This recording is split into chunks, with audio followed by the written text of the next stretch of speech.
Now, we've never done this before. Well, we did it one time at the Jazz Cafe Music Hall on Friday night, and that was the first time we ever did this. I think we're the first poetry harmonica duo in the history of planet Earth. But William S. Burroughs said that collaborations were like creating the third mind. And that's what we're doing here, bringing our two very different aesthetics together on a tightrope. I'm usually jazzier, more in my head. I'm the theoretical basis of this duet. But Clay is hard-driving Detroit blues. And he's he bends the blues. He's paid his dues.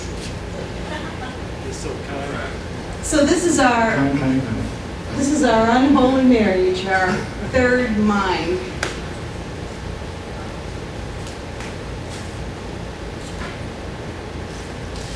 Soul work. In homage to Aretha Franklin and Van Morrison,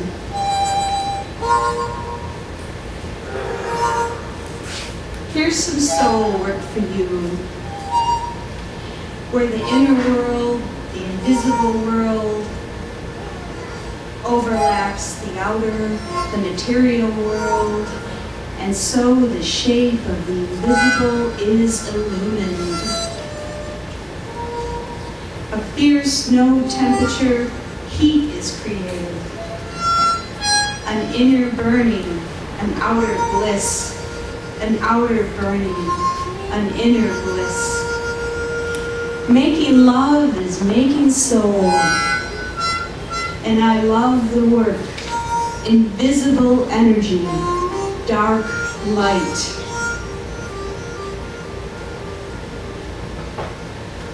When I hear those chords, Aretha, you make me feel. Or Van, softer, a soul in wonder. I'm not alone. The soul stuff fills me. I'm just wild about it. Just can't live without it.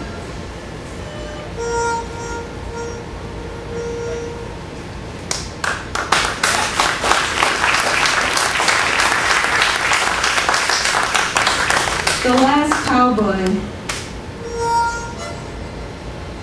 It seems far off, but it's not that far off. All that bread, all that butter. Angel boyfriend, take off your shirt. Sit beside me a while in this nice swing seat. Come listen to the truth as it was observed one summer day. We had so much wine in the fridge, ribs and hay. Oh, angel, look up at the sky. It's Venus, what we tremble to touch. How my fingers graze that arm, those lips, that cheek. I didn't want to move out of that hallway, me more romantic than you against the wall. You have a better memory, always did. Is that why you could take it or leave it? My lips purse, that table leg dug in my thigh. When she captured your look, were you just standing to go, suddenly tired of games?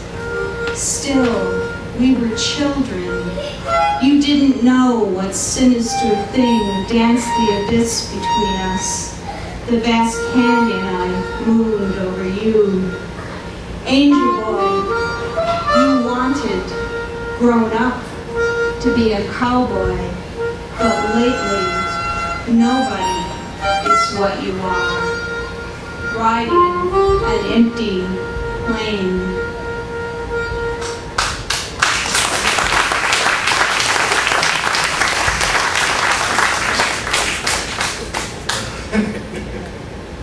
Blood dance.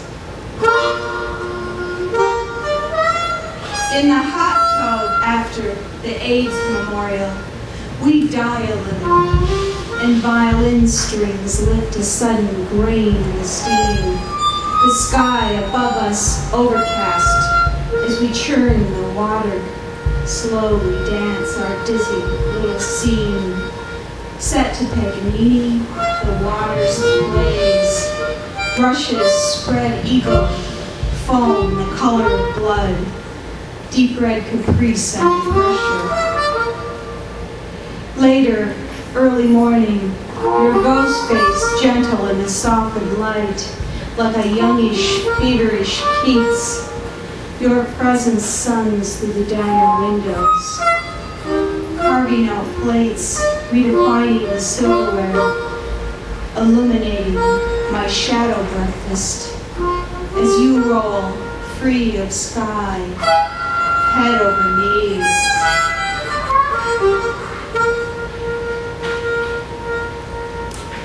Precious cannonball made out of feathers, ash cave painting of your earthbound self.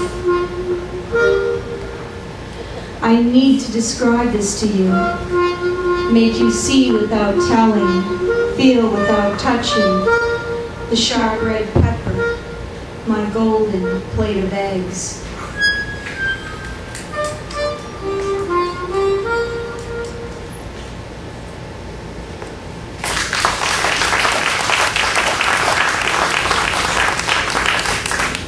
This one is from my 14-year-old self.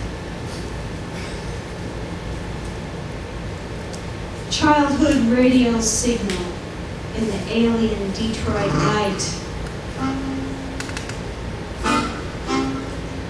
My chin on the cool sill. Green rocking chair, 60s pink daisies painted on the arms. Night rocket to the stars with transistor radio, batteries and a slight burning smell. We lived in the same brick house with aluminum frames and different colored bricks in the same subdivision. Handsome, athletic, fervent you, and wavery, dreamy me.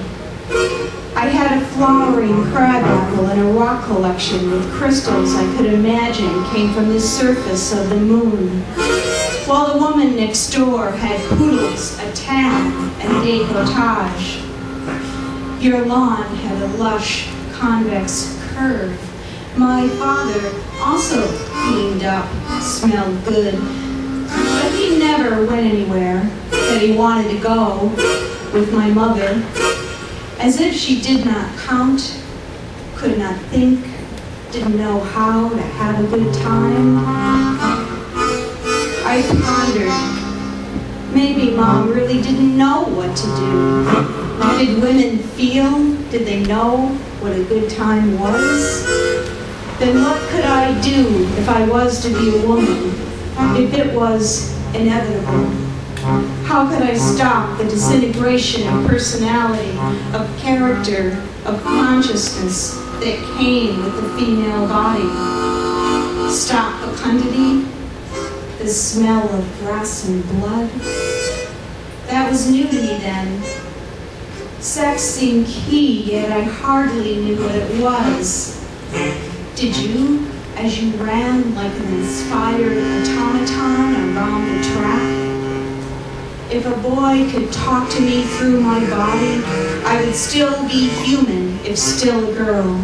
And just maybe, through the portal, the moment, fueled by the magical realism of sex, there would be enough time, enough strength left over to be alive, to do something, to be something.